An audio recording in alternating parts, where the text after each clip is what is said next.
Happy Black History Month, and welcome to Miss Erikas Storytime.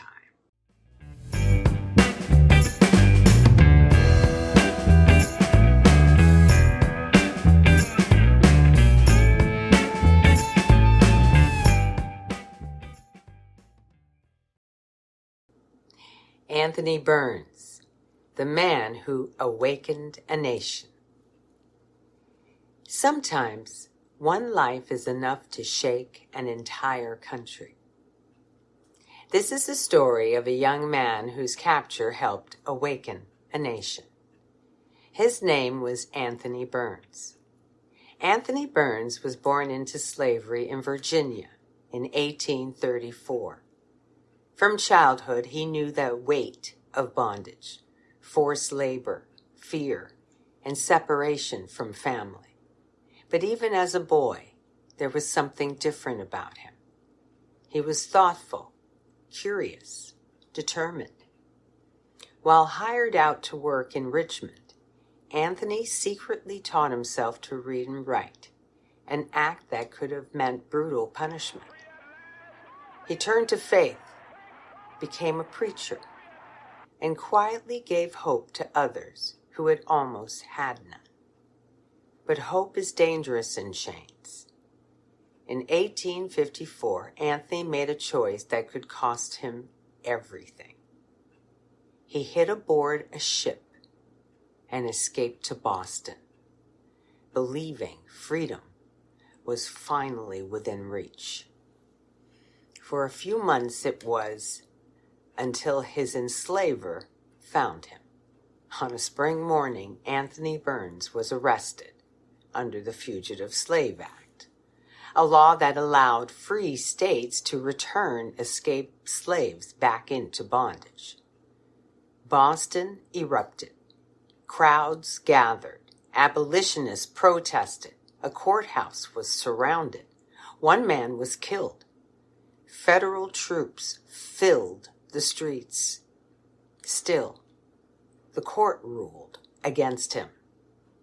And in one of the most haunting scenes in American history, Anthony Burns was marched in chains through the streets of Boston, past tolling church bells and silent crowds, and sent back to slavery.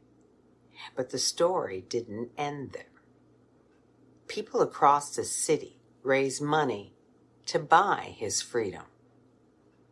Once free, Anthony studied at Oberlin College and became a minister, and later moved to Canada, where he continued preaching and teaching. He died young, just 28 years old, in St. Catharines, Ontario.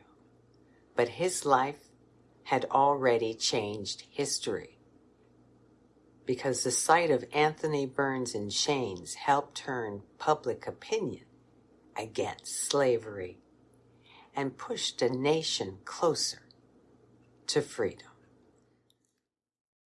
Free at last! Free at last! Thank God Almighty! We are free at last!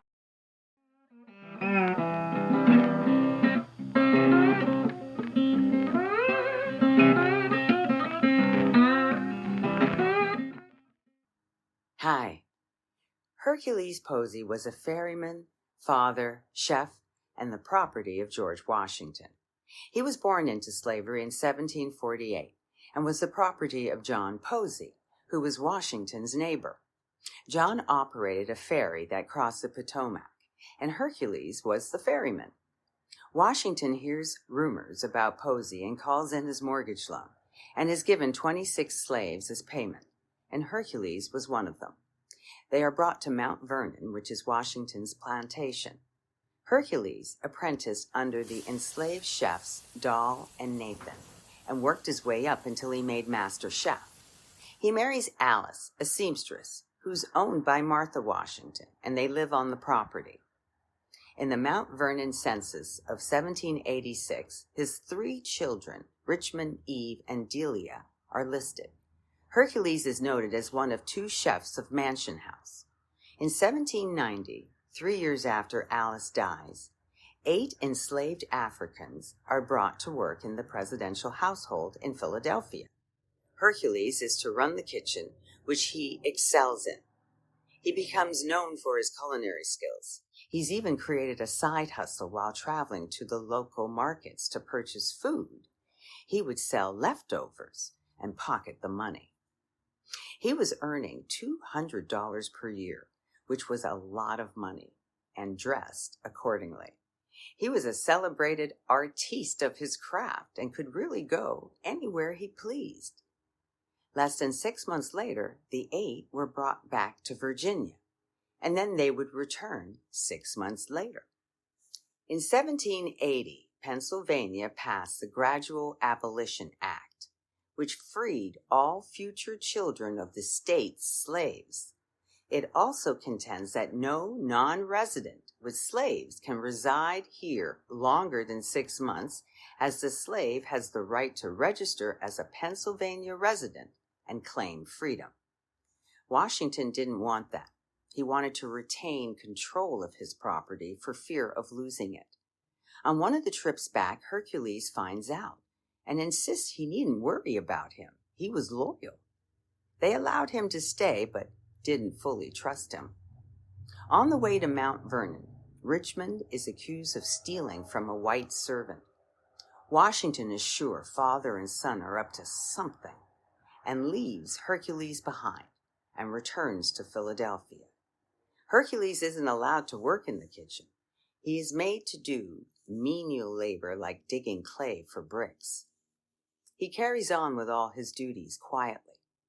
And on February 22nd, while Washington was celebrating his 65th birthday in Philadelphia, in Virginia it was also a holiday for the plantation, and Hercules self-emancipated, unseen by anyone.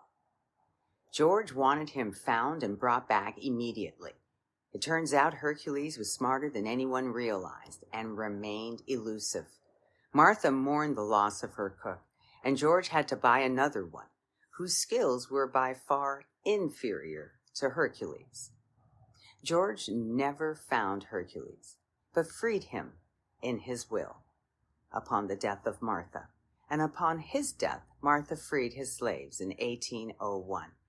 It's not sure if Hercules ever knew. It may not have mattered, as he was free. Records indicate that as of 1807, New York was his residence. He lived on William Street, which is now Baxter Street, in Chinatown. He worked as a laborer and cook and died in 1812 of consumption. He is buried in the Second African Burying Ground. There is no actual picture of him, but this is a depiction of what he might have looked like by artist Ronald Jackson. And I'll just leave that there. Thank you for watching. And please like, follow, and subscribe from wherever you're listening from. See you next time.